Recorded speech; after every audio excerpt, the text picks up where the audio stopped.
talk about how to succeed in college. So we already have part 1 posted up. So if you haven't watched it, go watch part 1 before you watch part 2. So let's get started.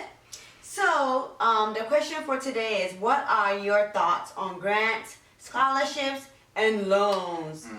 Financial aid. What are your thoughts? Stay away from them loans. I mean, loans Or evil. look, loans are an option if you don't have any other alternative, okay? You just have to be very careful who you take the loan from, aka Solomon. Be very, very careful. If it's a government loan, those are usually better, and I'm gonna just share my thoughts on that. I'm gonna give you an example of the government loans. I forgot which one it was. Subsidized one. Are the good ones. For some of the government loans, let's say you graduate, let's say you're a teacher or a social worker, for example. I'll just use social work as an example. And you work in a certain type of job field, like you work with children. They will defer your loan, so you won't have to pay your loan back. So there are certain jobs that if you get those kind of jobs, they will waive the loans off, that is only just for the government loans. Solomon don't do that. You got to pay everything back plus interest. So just be aware of that. Try not to get as much loans. Try to stay away from them if you can. My advice is to apply for as many scholarships as you can. Scholarships are a lifesaver. I'll tell you, they are a lifesaver. You might think loans are easier, but trust me, when you're paying them back, it's a pain in the gut. It's a pain. So try to get as much scholarships as you can, or grants. Grants are money that's funded by the government. They give it to you through the school. So yeah, you don't have to pay that back. Scholarships, you're good. So that is how that works. Anyone want to share any other thoughts on? She said it all. Yeah, just get scholarships. Yeah, make and grants are good too. Make the grades. Get some scholarships. Stay away from the loans unless you absolutely need it. And I would say too, like for the loans, because we do have the subsidized and unsubsidized. So it's always good to, if you really, really, really do have to take a loan, you want to start off with your subsidized loan. Yeah. Because those are the ones that interest won't start building until 6 months after you get out of school. But your unsubsidized, it will start building on immediately. So you don't want that. You should go ahead and, until you max that before you might want to think about getting unsubsidized. And just to let you know, with Salome, their loans, the interest is building while you are in school. Okay, and then before the 6 months is over, they're gonna start calling you, sending you letters. During my freshman year, and I regret this, but how you gonna know the future? So during my freshman year in college, I lived on campus, and because I lived on campus, it is expensive, very, very expensive. So my advice to you freshmen out there, if you can get your own place and get a roommate, you will save more money compared to living on campus. Trust me. Our second year, me and her, we're like, we're not living on campus no more. We are getting our own place, and we save so much money. So back to what I was saying, I ended up owing to school. My grants and scholarship wasn't enough, so I had to go ahead and get a loan from Sally Mae. If somebody had sat me down and talked to me and warned me about Sally Mae, I would have stayed away from them. Look at the word Sally. So I went ahead and applied for a loan. At the time, it wasn't that much. It was just like, well, it was a lot, but it was like $8,000. Which was how much I owed for living on campus, or just living on campus fee. Everything else was paid. Tuition, everything was paid. But living on campus cost about $9,000 something. Yeah, almost $10,000. So everything was covered, but $8,000 remained. So I had to get a loan from Salome. And if I tell you how much I owe now, You don't want with to the know. interest. Mm-hmm. It is almost 19,000. Ooh. I took that, I took that loan back in 2008. And them interest, I've been paying off, and I'm paying off the interest, not even the loan that I took out. The money I'm paying is towards the interest. Okay, so, and while you're paying interest, it's not like they're gonna stop adding. The interest is not gonna stop accumulating. It's gonna continue accumulating while you're paying. So that just tells you how private loans are. Yep. So watch out, Watch people. out. Don't And I forget. just Don't forget. Go ahead. I just wanted to add something, because most of the times when you're in college, some people end up taking, like, let me say, if you do need, like, let's say $3,000 more for your school, and then the school does offer you $5,000 loan. Some people get all excited, and then they take all that $5,000, knowing that they will have left over $2,000 to, you know, party, to do whatever shopping and all that stuff. Mind you, you're gonna pay triple, quadruple. So if you don't need it, on that extra $2,000 that you Don't took, take don't so take it. if you don't need it, stay away from it. Don't Just take give it. them the money. Let them keep Don't it. take it. Yep. And also, Because- don't forget, fill out your FAFSA starting Yes. Yeah. January 2nd of every year. Fill out your FAFSA. Yeah. Yeah, Fill you out your need FAFSA. that. Unless, your family is wealthy and, your parents have been saving money to pay off your college, then you're good. Yeah, trust But for them, those baby. of us who had to, struggle to get that, Don't take put advantage money of on my policy. FAFSA. Yeah. And there are Financial many aid. resources out there to help you Yeah. with your FAFSA. Even if you go to your local library Yeah. and stuff like Even that, the school they will too help will you help you out. We So can help you guys really out. easy. If you need help, just Any comment. questions, put it in the comment Yeah. section below and we will That's what answer they call any me. questions that you That's have. All of that coin. Okay, so Comment. back to the question. Let's see. You like Kelly Willie? Okay, so did you ever change your major and why? Hey. Oh yeah, that's what we kind of talked about that. Eh? Portia changes. Oh, honey, y'all have no I kind of idea. talked about Why don't you mine share your before, experience? Well, I did change my. How many times, Portia? How many times? Oh God, like 4. Because I started when I went to Wittenberg, I did wanted to do pre-med, but Dr. Portia. some of the classes. It's so funny how we're doing so good when it comes to lab, 100 like A and all that. But then the class was kind of a little bit hard. We couldn't get stuff together. We don't know if it was the professor, so they kind of asked us to go, talk to them. And they were like, why are you guys doing so good over here? But then we don't know. But there is so many people in the class. More than 200 people in the class.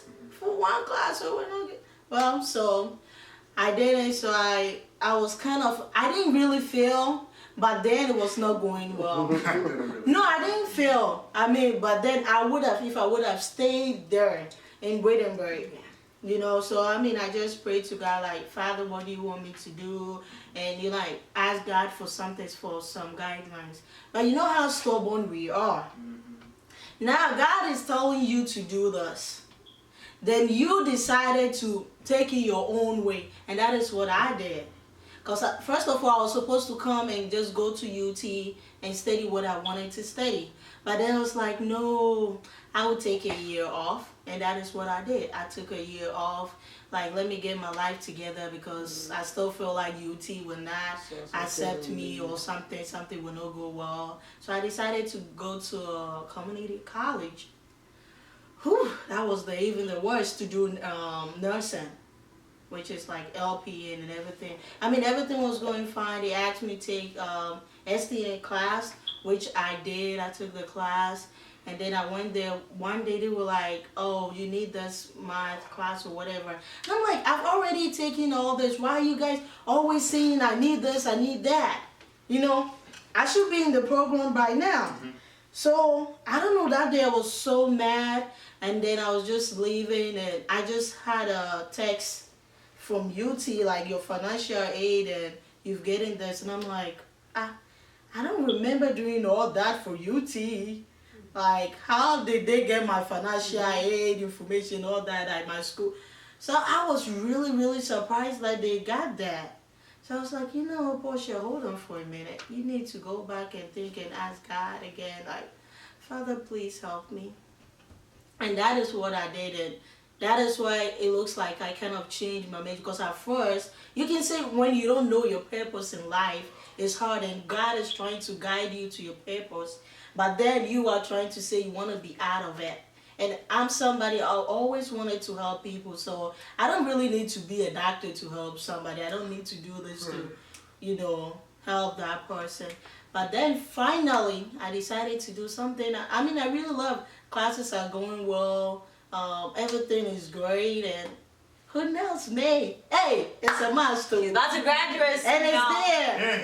May 2016. Amen. Hey, by His grace, I will also be saying, oh, Okay. God, thank you. Okay, so for me, So- like I said, I knew for certain I did not want to do nursing, but I did. The major that I came to UT with was pharmacy.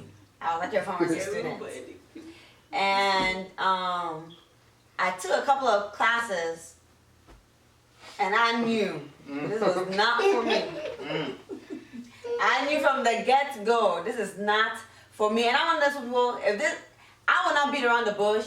I know myself. So when I know there's something I can't handle, I can't handle. I'm not gonna try to be like, oh, Yeah, no. Okay, and the main reason why I wanted to do the pharmacy because it pays well. Okay. Yeah, and then also I love studying medicine. I don't know, but studying medicine, it fascinates me for some reason. Like I'm that nerdy. Yeah, I was really interested in that. So those are but it wasn't enough.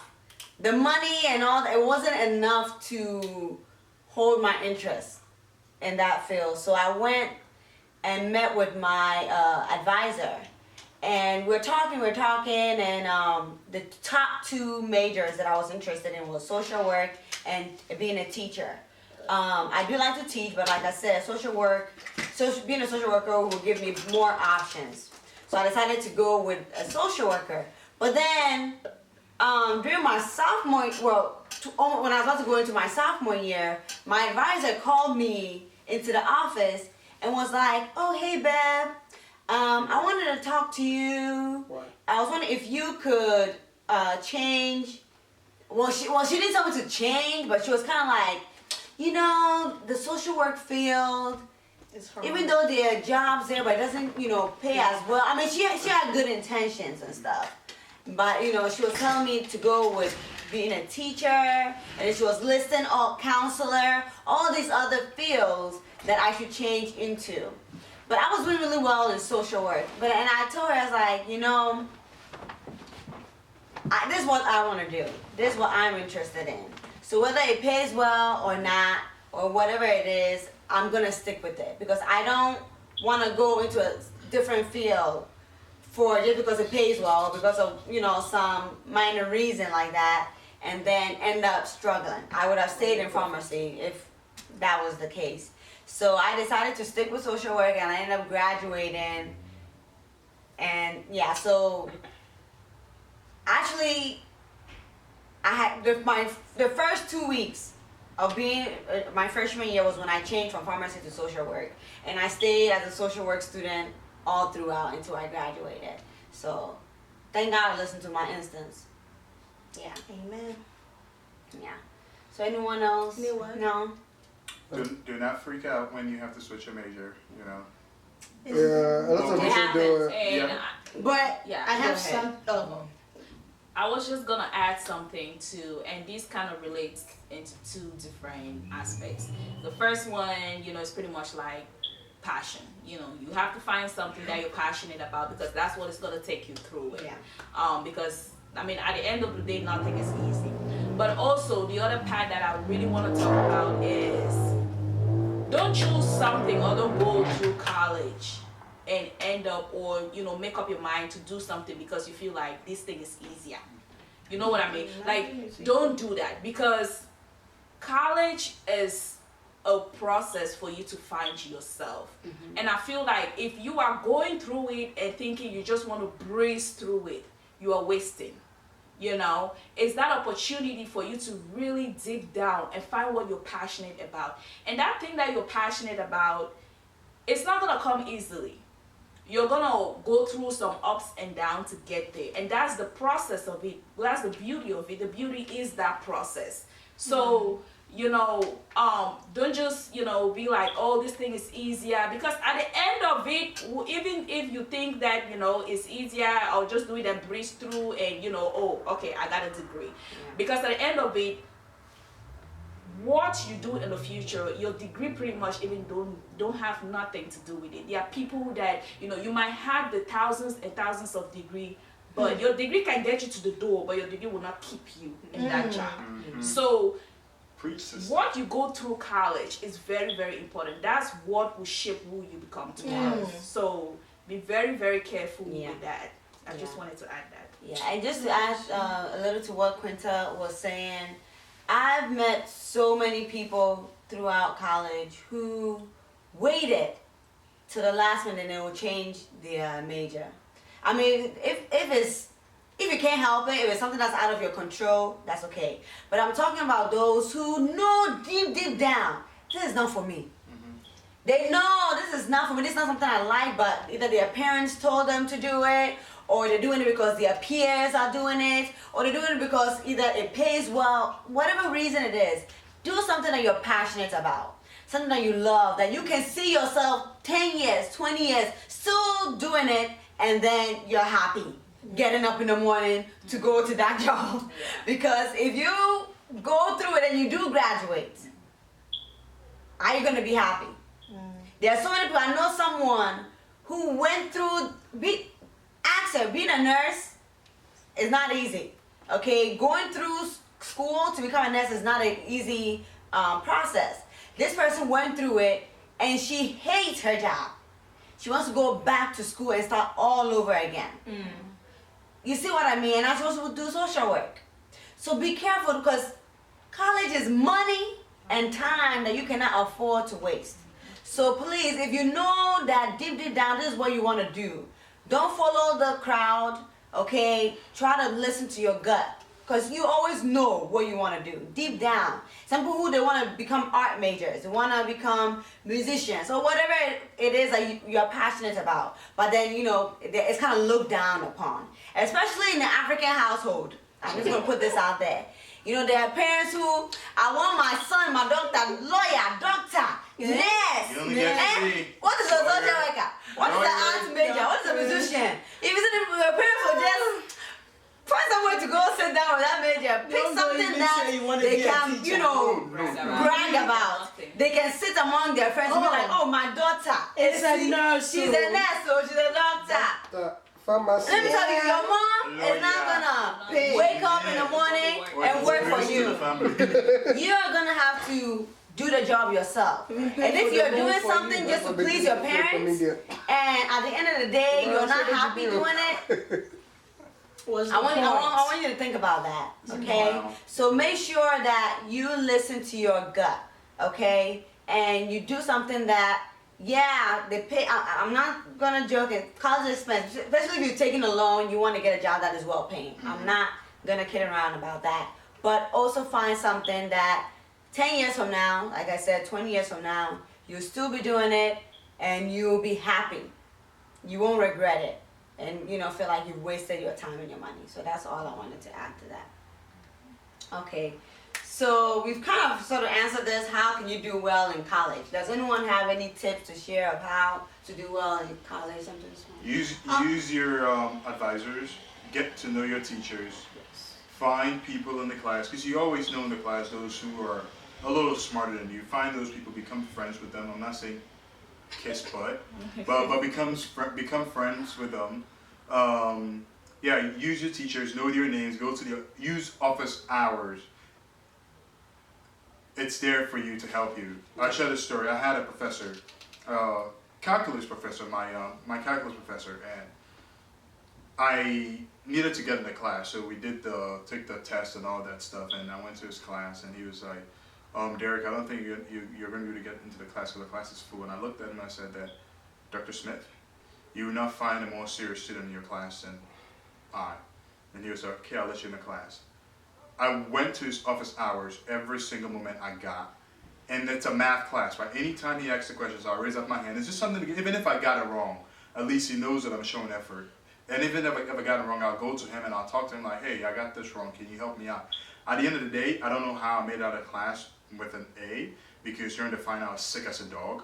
But if you get to know your professors, there are certain things that they will help you along the way if you're on the borderline between if you have an 88 or you have an 89.9, and they don't usually round up. 89.9 is a B, and they don't usually round up. Because of the effort that you've shown, they're able to nudge you to get you an A, and that's the difference between you keeping a scholarship or losing a scholarship. Right. So use office hours, find people, create steady buddies, know the busiest time not to go to the library, know the time where you can go to the library. Even if the library is full, find a classroom because you're always open until someone kicks you out. Find those things and use your time wisely. Time is supposed to be steady, and do not use it to play video games. Don't do it like I did. Word. And I just wanted to add, like, you know, at the end of the day, do the work, because it is way different. Like, you don't have to be like an A student, but I believe that, you know, if you show up for classes, you know, you do the homework when it's due, you know, like all those things kind of add up to, you know, like your final grade and all that stuff. So, I mean, do the work. Don't think that you're just going to like sweep through it. Yeah, do it. Even if you're doing it a little bit, but do it. Okay. Yeah, So, what I'll say is, like what Derek said, get to know your professors. It will make all the difference in your college life. Always, I can't stress on this, do extra credit. Even if it's 0.01 credit, When you need it. do it. Do every Take advantage single of extra it. credit. And if you have homework that's due in a month, do it right away. don't procrastinate. Cause like I've had a lot of those that are like, oh, there's time, and then by the time I realize it's due the next day, and then now like I have like 3 different assignments that I need to finish, and they're all due the next day, just because I procrastinated. So like if you say like, oh, it's due in 2 weeks, so I'm gonna wait. I have time. Well, you're just gonna do that till it's due the last minute, and then you're stuck, or trying to study for exams and doing assignments. Yeah. So like, do your homework immediately. It doesn't matter if it's due the next year. Just do it. Good. Is it good to further your education after your bachelor's? Oh, Is it yeah. good, or if you got associate's degree, is it good to further your education? Just someone real quick. Yeah, I mean, it's always good to get education. It's never a bad thing to get an education, but you know, like sometimes if you're in a good company, you're growing quickly, and you feel like you're in a good place, you know. But like if you have the chance, I feel as long as you have the chance, go for it. And I also just want to add, like, you know, your education is yours. You know, at the end of the day, even though, you know, companies might pull you here and there and all that kind of stuff, but own it. You work hard for it. So when you do get it, you know, like, if you feel like you're going to pretty much need some more skills, you know, where you're wanting to be, if you do feel like you're going to need more education, then you go for it. Don't go for it just because, you know, you're like, okay, this company says that, you know, if I get this or if I get that, I might be in this position. Instead, think of what I can use that degree for yourself to bring who you are and to, you know, bring in life with that degree. So that always kind of helps. Yeah. And also just another thing too is one thing that I've learned is that furthering your education is very, very important, but work experience is also very important because majority of the jobs that you're going to apply for, they want, you know, they want that bachelor's degree, they want that master's degree or PhD degree, but majority of the jobs out there will ask you for work experience. What have you done? And if you don't have a work experience, it's going to be very hard. So my advice while you're in college, you know, get a part-time job. Or, you know, be a contingent, something that will make your resume look good. That will look at, they'll know, okay, this person has some experience working, okay? So for me, for example, because I did social work, I wanted to focus more on the health field. Throughout college, I was working as like a caregiver, a health aide. I was doing all that because I knew that was where I wanted to work at when I'm done. So I had that prior experience upon graduating. So getting a job wasn't difficult for me, which leads me to my next question. Did you get a job in your major, and do you like that job? Of Well, I'm course. still in my major. I'm not done yet, so. But I know I will get a job. Amen. Amen to that. When- Yes, I actually, nursing is something that is so broad. Like, you have to find your niche in the midst of it. So, and when I started off by doing like visits. So, and I've always loved home health. I've been so fascinated with it. While I went to nursing school, I did work as an STN. I was doing home health, aid and all that kind of stuff. So that's something I was passionate about. From the word go, I knew I wanted to be a home health aid nurse. But, there's this stigma with nursing, like if you're not working in a hospital or in an acute care facility, they kind of look at you like, well, you're not really like a nurse, they want you to work in the ICU, cardiovascular, this, all that kind of high, whatever kind of stuff. But at the end of the day, you have to find something that you wake up in the morning and be so joyful to go to. I started off doing visiting, and then later on, I did work at the rehab transitioning care unit. And it was crazy. It was hectic, 12-hour shift, and I felt like I was burned out. I was, pulling myself up and down, and I did not like that. And at that point, it kind of like, I was like, hold on, is this really nursing? Like, is this really what I signed up for? Like, I wasn't. But it's so beautiful because you get to find your niche. And to me, it came down to the whole finding out what my long-term goal in nursing was. My long-term goal is to be able to provide home health kind of care, open up an agency where, I could have that balance between nursing home and home health, something in the middle to meet up with patient care. So based on my long-term goal, I looked at the job offers that I was having, and I went with something that would lead me to that direction. And I so love it, what I do. Like, I wake up and I'm so thankful. Like the people I come across, the things that I'm able to do. Even sometimes, I'm like, God, I never even thought, I'll be able to find myself in such position and be able to execute certain skills. But, it's just one of those things that along the way, you just kind of learn with it. Yeah. Just to piggyback up a little bit, in terms of job experiences, internship counts and volunteer stuff counts. Sometimes we want the ones that pay, but the ones that we do that don't pay also rates highly when they look at those things. In terms of finding a job in my field, yeah, I do have one in my field in public health, and which is great. It's one of those things where certain things that you've done in the past, that the volunteer work that you've done, the internships that you've done, those will take you to positions where you didn't think you could get. So just do the best that you can. Every opportunity presented to you, use it, even if it means pushing carts in a hospital. If you want to be a doctor or you want to do something, just get in there and someone will notice you, and it's going to take you to where you need to be. Right. Yeah.